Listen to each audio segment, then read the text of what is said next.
आप सभी भाई बहनों का आज की आध्यात्मिक कक्षा में बहुत बहुत स्वागत है। आज की चर्चा का विषय है पदार्थ, क्रिया, ज्ञान और भक्ति। लेकिन इन शब्दों के साथ ही हमने नीचे कुछ शब्द लिखे हैं, 1, 10, 100 और 1000। लेकिन साथ में हमने लिख दिया है प्रतिशत। हो सकता है आप सभी भाई बहनों को बहुत ही अचंभा भी हो रहा होगा, क्योंकि 1% तो सुना है, 10% भी हम जानते हैं और 100% से ऊपर तो कोई बात ही नहीं होती। तो फिर ये 1000% हमने जो लिखा है, इसके पीछे का क्या रहस्य है? फिर इसी के साथ ही इन प्रतिशतों के नीचे भी हमने 4 और शब्द लिख दिए। पदार्थ के नीचे 1% के साथ ही हमने नीचे लिखा है तमोगुण, और क्रिया के नीचे हमने 10% के साथ लिखा है रजोगुण, और इसी तरह ज्ञान के नीचे 100% के साथ ही लिखा है सतोगुण, और भक्ति के नीचे हमने 1000% लिखकर नीचे लिख दिया है विशुद्ध सतोगुण। देखिए, ये सभी शब्द अपने आप में ही बहुत बड़ी शिक्षा देते हैं। जैसा कि आपको मालूम ही है कि हमारा तो देखिए आध्यात्मिक ज्ञानात्मक चैनल है, तो हमारे जितने भी विषय लिए जाते हैं, क्योंकि वो सभी के सभी ज्ञान के आधार पर ही होते हैं, तर्क संगत होते हैं, बुद्धि पर आधारित होते हैं। उन सभी बातों के पीछे एक तर्क होता है, युक्ति होती है, ताकि एक साधारण मनुष्य को परमात्मा के जो ग्रंथों में, शास्त्रों में गूढ़ रहस्य लिखे हुए हैं, वो आप सभी भाई बहनों को एक समझ में आ जाए। क्योंकि शास्त्रों को पढ़ने से अक्सर एक साधारण मनुष्य को एक विशेष ज्ञान की प्राप्ति नहीं होती, और कभी कभी तो ज्ञान समझ ही नहीं आता, क्योंकि बहुत ही विस्तृत ज्ञान होता है। इस ज्ञान का भी कोई और छोर नहीं होता जब तक हम इन ज्ञान के विषयों को बहुत ही एकाग्र अवस्था में नहीं समझते और बहुत ही अधिक समय नहीं देते, तब तक इन शास्त्रों की बातों के जो गूढ़ रहस्य हैं, ये आपको हमें समझ नहीं आ पाते। और जब ये शास्त्रों की बातें हमें समझ नहीं आ पाती, क्योंकि शास्त्र सभी के सभी ज्ञान विज्ञान पे आधारित है। मैं भी शास्त्रों को पढ़ने पे, महापुरुषों का सत्संग करने से और ब्रह्म मुहूर्त में इन शास्त्रों के ऊपर चिंतन करते रहने से, बहुत लंबे समय से इन पर चिंतन करते रहने से फिर परमात्मा की प्रेरणाएं मिलती हैं। फिर जैसे जैसे ये ज्ञान की सभी कड़ियां समझ में आने लगती हैं, तो फिर हमें परमात्मा की ओर सहज ही झुकाव होने लगता है। देखिए, जब तक मनुष्य योनि पाकर हम परमात्मा की ओर सम्मुख नहीं होते, तब तक आपका हमारे जीवन का कोई विशेष अर्थ सार्थक नहीं होता। देखिए, मनुष्य योनि में आज के दिन भी तकरीबन 900 साढ़े 900 करोड़ मनुष्य हैं इस पूरे संसार में। देखिए, देश अलग अलग हो सकते हैं, धर्म अलग अलग हो सकते हैं, लोगों की मान्यताएं अलग अलग हो सकती हैं, लोगों की रुचियां स्वभाव अलग अलग हो सकती हैं, लोगों का रहन सहन अलग अलग हो सकता है, भाषाएं अलग अलग हो सकती हैं, लेकिन हम सभी मनुष्य योनि में हैं। हम सभी मनुष्य एक चेतन आत्माएं हैं। देखिए, चेतन आत्मा तो वो भी है जो मनुष्य से नीचे की योनियों में है, और मनुष्य से ऊपर की भी योनि। लेकिन मनुष्य योनि में, क्योंकि शास्त्रों में इस बात को जोर देकर कहा जाता है कि मनुष्य योनि एक कर्म योनि है। कर्म योनि का अभिप्राय होता है कि हम जितने भी कर्म सकाम भाव से करते हैं, उन कर्मों को लिख दिया जाता है, हमारा खाता बन जाता है। उन किए गए कर्मों को हम समाप्त नहीं कर सकते, मिटा नहीं सकते। यानी उन किए गए कर्मों का एक समय अवधि के बाद फल मिलता है, और फल क्या है? सुख और दुख। अगर हम पाप कर्म करते हैं तो उनका दुख रूपी फल आना निश्चित है। ये अटल सिद्धांत है, इसको आप पक्के तौर पर अपने दिमाग में बिठा लो। और यदि आपने पुण्य कर्म किए हैं अपने जीवन में मनुष्य योनि में, तो इनका सुख रूपी फल आएगा ही।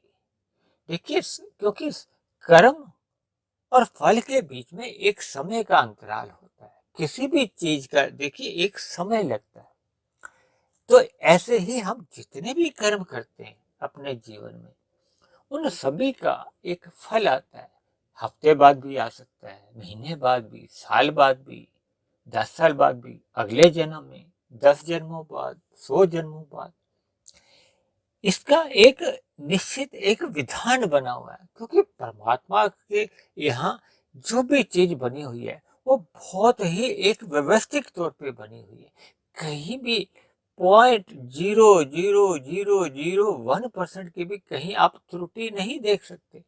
जैसा कि आप सभी भाई बहन इस बात से तो परिचित ही हैं कि शास्त्रों में भी 3 ही तत्वों की चर्चा आती है: भगवान, आत्मा और माया, या प्रकृति कह सकते हैं। यह प्रकृति के ये 3 गुण, तमोगुण, रजोगुण और सतोगुण। क्योंकि अक्सर हमारी जितनी भी चर्चाएं हैं वो इन 3 गुणों पर ही आधारित है। शास्त्रों में तो इस बात का भी जिक्र आता है कि ये जो आपके हमारे जो देखने में जो माया या प्रकृति आती है, ये पूर्ण रूप से त्रिगुणात्मक है। यहाँ हर चीज त्रिगुणात्मक ही पाई जाती है। यानी कि ये जो तमोगुण, रजोगुण और सतोगुण की जो स्थितियां बनती हैं, या इनका विस्तार होकर जो आपके हमारे समक्ष ये जो पृथ्वी, जल, अग्नि, वायु, आकाश आदि ये 23 तत्वों का जो विस्तार हम देखते हैं, ये सतोगुण, रजोगुण और तमोगुण का ही एक विस्तार है। शास्त्रों में तो इसको विकृति कहा जाता है, लेकिन एक साधारण मनुष्य इसी को ही प्रकृति मान लेता है। उनको इन गुणों का कोई विशेष ज्ञान नहीं होता। और शास्त्रों में ये भी कहा गया कि आत्मा और परमात्मा ये दोनों चेतन तत्व है। चेतन तत्व का अभिप्राय है कि दोनों ही ज्ञानवान है। और आत्मा के लिए केवल ज्ञान शब्द आता है, ज्ञानवान, लेकिन आनंद स्वरूप नहीं कहा जाता। जबकि परमात्मा के लिए आनंद स्वरूप भी कहा जाता है, क्योंकि परमात्मा के लिए ही सच्चिदानंद कहा जाता है। जबकि इस माया के लिए या इन गुणों को तो जड़ कहा जाता है। यानी कि ये प्रकृति के जो 3 गुण हैं, तमोगुण, रजोगुण और सतोगुण, ये अपने आप में जड़ है। जड़ में कभी भी अपने आप कोई क्रिया नहीं होती। क्रिया केवल आत्मा की शक्ति द्वारा संभव है या परमात्मा की शक्ति द्वारा संभव है। क्योंकि शास्त्रों में आत्मा तो अनंत है, जबकि परमात्मा केवल एक परम आत्मा यानी एक ही सत्ता का नाम है, जो भगवान कह दो, परमात्मा को हो या ईश्वर को हो, किसी भी नाम से आप कह सकते हो। एक सत्ता वो है जो परम चेतन है। यानी कि इस सृष्टि की एक गतिशीलता लाने के लिए किसी शक्ति की आवश्यकता होती है। देखिए, हम अपने अपने घरों में भी इतने यंत्र देखते हैं, गीजर है, मिक्सी है, माइक्रोवेव ओवन है, फ्रिज है, एसी है। इनमें भी जब तक कोई शक्ति का प्रवाह नहीं आता ना, ये यंत्र अपने आप में निष्क्रिय माने जाते हैं, जड़ माने जाते हैं, ये कोई कार्य नहीं कर पाते। यानी कि किसी भी यंत्र को कार्यशील करने के लिए, उसमें क्रिया लाने के लिए किसी एक शक्ति की जरूरत है। और माया तो देखिए आप और हम देख रहे हैं कि हमारे देखने में ही नहीं पूर्ण रूप से आ पाती। और जबकि आत्मा तो अनंत है। शास्त्रों में हम सभी आत्मा को अनु कहा जाता है, जबकि परमात्मा के लिए विभु शब्द आया। तो इसलिए इस सृष्टि को गतिमान करने के लिए, क्रियाशील करने के लिए परमात्मा की एक शक्ति द्वारा इसमें क्रियाशीलता लाई जाती है। उस शक्ति को ही शास्त्रों में ब्रह्म शक्ति कहा गया। यानी कि इस ब्रह्म शक्ति द्वारा इस प्रकृति के जो गुणों में एक विस्तार किया जाता है, जिससे ये प्रकृति आपके हमारे समक्ष जो आप हम रह रहे हैं, इसी विस्तार में ही ये युग परिवर्तन होते हैं। ये जो आरंभ होता है सतयुग, त्रेता, द्वापर और वर्तमान में कलयुग चल रहा है। फिर जो कलयुग खत्म होने के बाद फिर सतयुग, ये क्रम चलता रहता है। और ऐसे लाखों वर्ष तक की चलने के बाद फिर एक समय विशेष में इसमें प्रलय भी आ जाती है। प्रलय आ के जाती है कि प्रलय कर दी जाती है, क्योंकि हम अपने जीवन में भी देखते हैं कि ये जो जड़ पदार्थ जितने भी होते हैं, इनमें परिवर्तन होते हैं। और एक ऐसा समय भी आ जाता है कि जब ये बिल्कुल ही एक शिथिल पड़ जाता है। जैसे कि आपके हमारे शरीर भी तो ये जड़ है ना, ये भी तो माया के ही बने हैं। एक उदाहरण के लिए आपके हमारे घरों में स्कूटर कार जो होता है, वो भी 10 साल, 15 साल, 20 साल, 50 साल बाद ऐसी क्षीण अवस्था में पहुंच जाता है कि जब हम उसको कबाड़ में कर देते हैं। तो ऐसे ही परमात्मा भी इस भौतिक प्रकृति को एक कबाड़ में कर देते हैं, प्रलय ले आते हैं। प्रलय ले आते हैं का अभिप्राय है कि एक उसका समय विधान है कि उसके बाद इस प्रकृति का एक प्रलय का रूप आ जाता है। यानी कि पुनः ये जो 23 तत्वों में ये जो विस्तार हुआ होता है, ये पुनः तमोगुण, रजोगुण और सतोगुण जो एक इकाई है, उसमें ये 23 तत्व अपने ही क्रम से जैसे जैसे आए होते हैं वैसे वैसे पुनः वापस लौट जाते हैं। हालांकि आज हमारा उस पर कोई विषय नहीं, इन पे भी हम पहले चर्चा कर चुके हैं और भविष्य में भी करते रहेंगे। लेकिन आज तो हमारा केवल विषय क्या है? पदार्थ, क्रिया, ज्ञान और भक्ति। दिखने में तो ये देखिए 4 अलग अलग शब्द हैं, लेकिन इन 4 शब्दों में भी दो दो का जोड़ा है। जैसे पदार्थ और क्रिया का एक जोड़ा है, और इसी तरह ज्ञान और भक्ति का भी एक जोड़ा है। इसी तरह देखिए, ये अक्सर हमने अपनी चर्चाओं में कहा है ना, ये तमोगुण और रजोगुण ये भी पास पास ही रहते हैं। पड़ोसी भी मैंने इनको कहा है, और इसके ऊपर भी मैंने कई चर्चाएं की। इसी तरह सतोगुण और विशुद्ध सतोगुण भी ये पास पास ही रहते हैं। यानी कि ज्ञान और भक्ति का भी एक जोड़ा है। अब जब हम इनको जोड़ देते हैं या जोड़ा कह देते हैं, तो इनका आपस में क्या संबंध है? अब हम इन जोड़ों की जो आपस में एक संबंध है ना, इस पर थोड़ी एक विशेष चर्चा करने जा रहे हैं। जैसा कि पदार्थ और क्रिया का जो पहला जोड़ा है, इसका संबंध प्रकृति से है, जबकि ज्ञान और भक्ति का संबंध परमात्मा से है। प्रकृति है जड़, इसलिए ये पदार्थ और क्रिया भी ये जड़ से या माया से या प्रकृति से ही संबंध रखते हैं। और इसी तरह ज्ञान और भक्ति ये परमात्मा के विषय हैं। देखिए, हम अक्सर बार बार इस बात को जोर देकर कहते हैं ना कि मनुष्य को अपने मिले हुए जीवन में सत्संग करते रहना चाहिए। सत्संग किस लिए करना चाहिए?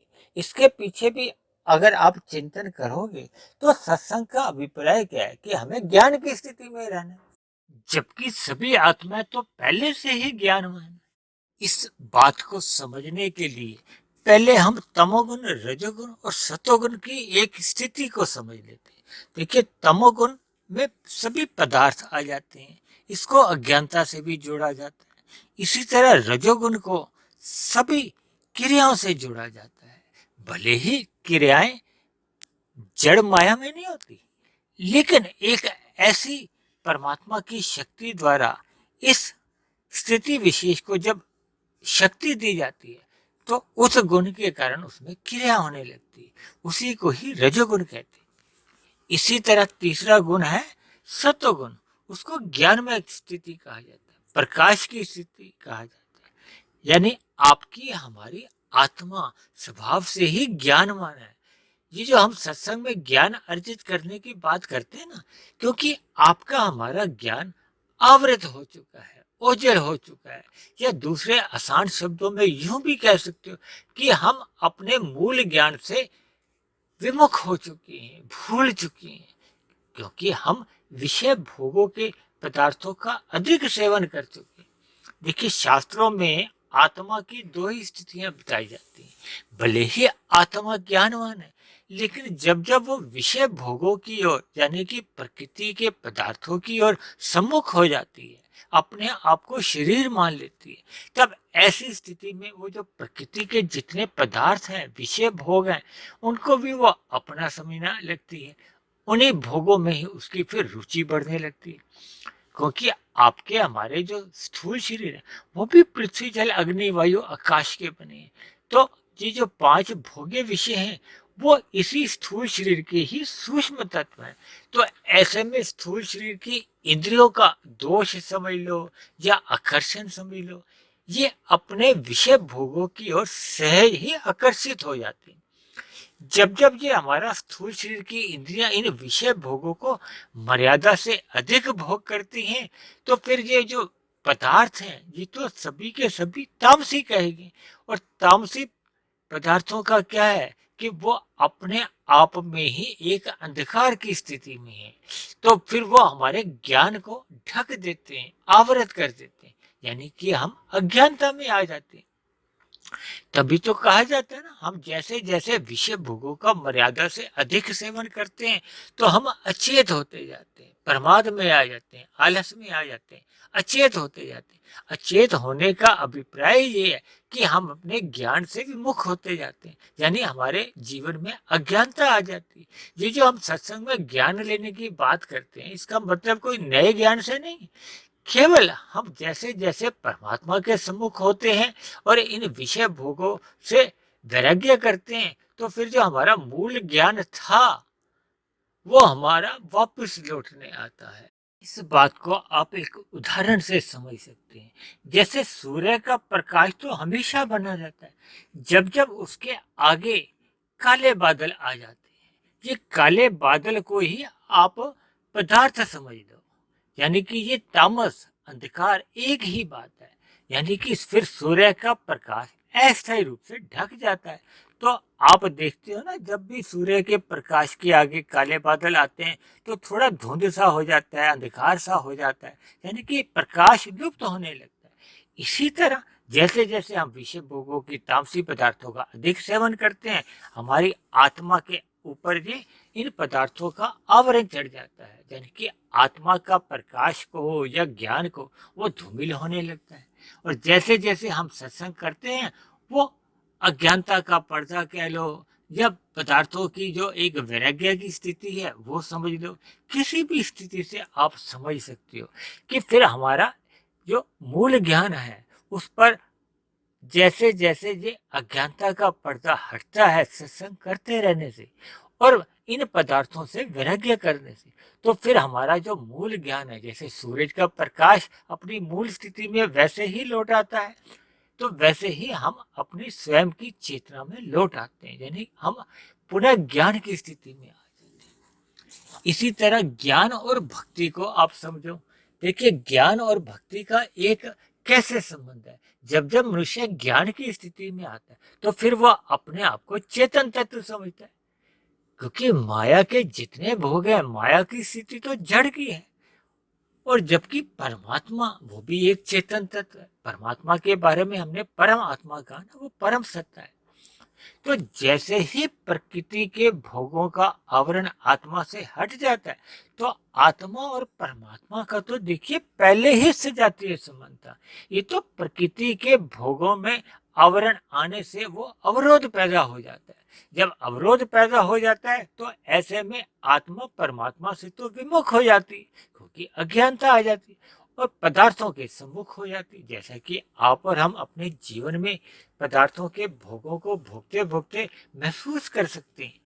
यानी दूसरे आसान शब्दों में आप यूं भी समझ सकते हो कि जैसे जैसे हम ज्ञान की स्थिति में रहते हैं, सतोगुण में आ जाते हैं, तो फिर सहज ही परमात्मा के प्रति हमारे भीतर से भक्ति के भाव उमड़ते हैं। यानी परमात्मा के प्रति हमारा सहज ही आकर्षण होने लगता है, रुचि जाग जाती है।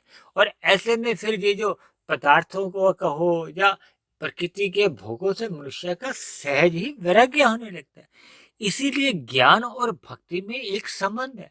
देखिए, ज्ञान होने का जो फल है वो भक्ति ही है। भक्ति यानी प्रेम। प्रेम किससे? क्योंकि परमात्मा से। परमात्मा एक विशुद्ध सत्वगुणी सत्ता है। देखिए, जब हम तमोगुण कहते हैं तो तमोगुण की प्रधानता होती है, जब हम रजोगुण कहते हैं तो उस समय रजोगुण की प्रधानता होती है, और जब हम सत्वगुण कहते हैं तो उस समय सत्वगुण की प्रधानता होती है। तो ऐसे में फिर जब हम ज्ञान में स्थिति में रहते हैं, सत्संग करते हैं, यानी ज्ञान का फल जब हमें मिलता है, ज्ञान का फल मतलब जब हमारी अज्ञानता मिट जाती है और हम अपनी मूल स्थिति में लौट आते हैं, तो फिर हमें परमात्मा की फिर हमें भक्ति करनी नहीं होती, क्योंकि आत्मा और परमात्मा, परमात्मा क्योंकि एक विशुद्ध सत्वगुणी सत्ता है, और आत्मा भी एक विशुद्ध सत्वगुणी सत्ता है। उस पर जैसे जैसे इन प्रकृति के गुणों का आवरण हटता जाता है, या दूसरे आसान शब्दों में यूं भी कह लो, ये जो हमारा परमात्मा से प्रति जो एक अवरोध है, वो प्रकृति के तमोगुण और रजोगुण के कारण ही है, क्योंकि ये तमोगुण और रजोगुण ही हमारे बंधन का कारण है, जबकि ये जो सतोगुण है ये तो ज्ञान की स्थिति है। इसीलिए ज्ञान को भक्ति के साथ जोड़ा गया है। यानी कि हम जब जब ज्ञान की स्थिति में आ जाते हैं, तो फिर विषय भोगों से वैराग्य एक सहज ही होने लगता है। फिर मनुष्य को अपनी एक मूल स्थिति का ज्ञान हो जाता है। तो फिर प्रकृति के जो एक जड़ प्रभाव है, क्योंकि प्रकृति का तमोगुण सदा ही मोह की स्थिति उत्पन्न करता है, अज्ञानता लाता है, और रजोगुण हमें संसारी आकर्षणों में फंसाता है। ये जो स्त्री पुरुष का जो आकर्षण है, ये भी शास्त्रों में रजोगुण के कारण ही कहा गया। यानी कि रजोगुण के विषय भोग ही हमें संसार में फंसाते हैं, उलझाते हैं, जिसके फलस्वरूप मनुष्य का ज्ञान अवरत होने लगता है, वो परमात्मा से विमुख हो जाता है। तो ऐसे में वो प्रकृति के सम्मुख हो जाता है। इसलिए हमें अपने जीवन में इन पदार्थ क्रिया को कितना कितना महत्व देना है, इन स्थितियों को समझाने के लिए ही मैंने वीडियो के चित्र में पदार्थ के नीचे 1% लिखा है, क्रिया के नीचे हमने 10% लिखा है, ज्ञान के नीचे मैंने 100% लिखा है, और भक्ति के नीचे मैंने 1000% लिखा है। इस 1000% को सुनकर या समझकर हो सकता है आपके मन में कई तरह के संशय उत्पन्न हो रहे होंगे, लेकिन हम आगे की चर्चा में इसको थोड़ा समझाते हैं।